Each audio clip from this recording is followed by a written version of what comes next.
මම ගයාන ප්‍රසංග ශ්‍රී ලංකා මහජන සෞඛ්‍ය සංගමේ කොළඹ දිස්ත්‍රික් සංගමේ ලේකම් මේ දිනවල අපි දිගින් දිගටම නිවාස පරීක්ෂා කිරීම පරීක්ෂා කිරීම සිදු වෙනවා. ජාතික ඩෙංගු මර්ධන වැඩසටහන් සිදු කරමින් පවතිනවා. ඩෙංගු රෝගයෙන් වාර්තා වීමේ යම් අඩුවක් දක්නට ලැබුණත් නිවෙස් තුල ප්‍රතිකාර ගන්න රෝගීන් ප්‍රමාණය ඉහළ යෑමක් දක්නට ලැබෙනවා.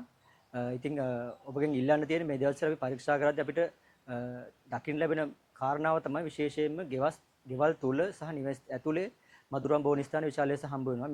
මේ වැසි සමය දැන් මේ දිනවල අපිට වැස්ස නොලැබුණත් අපිට නිවාස පරීක්ෂා කිරීමේදී මදුරම් බෝන ස්ථාන හමු වෙනවා කියන එකේ තේරුමම තමයි අපි නොසලකීමකම සහ අපේ අවධානයේ අඩුකම. අපි විසින් තමයි මේ ඩෙංගු මදුරුවාට බෝන ස්ථාන මේ ඇති කරලා තියෙන්නේ.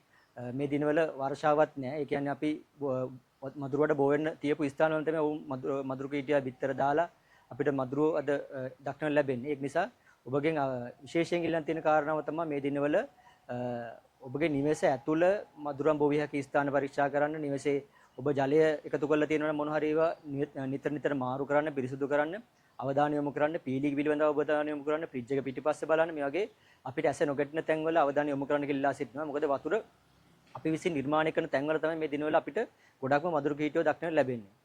ඔව්, තව විශේෂයෙන් මතක් කරන කාරණාව තමයි ඔබ ඩෙංගු රෝගියෙක් බව තහවුරු වුණොත් වෛද්‍ය පරීක්ෂණයකින් හෝ වෛද්‍යවරයෙක් නිගමනය කරොත් ඔබ ඩෙංගු රෝගියෙක් කියලා ඔබ නිවසට වෙලා ප්‍රතිකාර ගන්න කෙනෙක් නම් වහාම ළඟම තියෙන සෞඛ්‍ය කාර්යාලය හෝ මහජන සෞඛ්‍ය පරීක්ෂක දැනුවත් කරන්න. එතකොට අපිට ඩෙංගු රෝගය ව්‍යාප්ත වීම අවම කරන්න පුළුවන්. අපිට රෝහල් වලින් මේක ලැබෙනකොට සති දෙකක් විතර ප්‍රමාද වෙලා. එතකොට එම ඩෙංගු මදුරුවක් විශාල ප්‍රමාණයක් දෂ්ටනය කළා රෝගේ ව්‍යාප්ත වෙලා ඉවරයි. ඒක නිසා ඉල්ලන්න තියෙන්නේ ඔබ ආසාදිතෙක් බවට තහවුරු වුණොත් වහාම ළඟම තියෙන සෞඛ්‍ය කාර්යාලය හෝ මහජන සෞඛ්‍ය පරීක්ෂක දැනුවත් කරලා ඉක්මනින් මේ සහයෝගය දෙන්න අපිට මේ தත්ත්වය පාලනය කරන්න කියලා.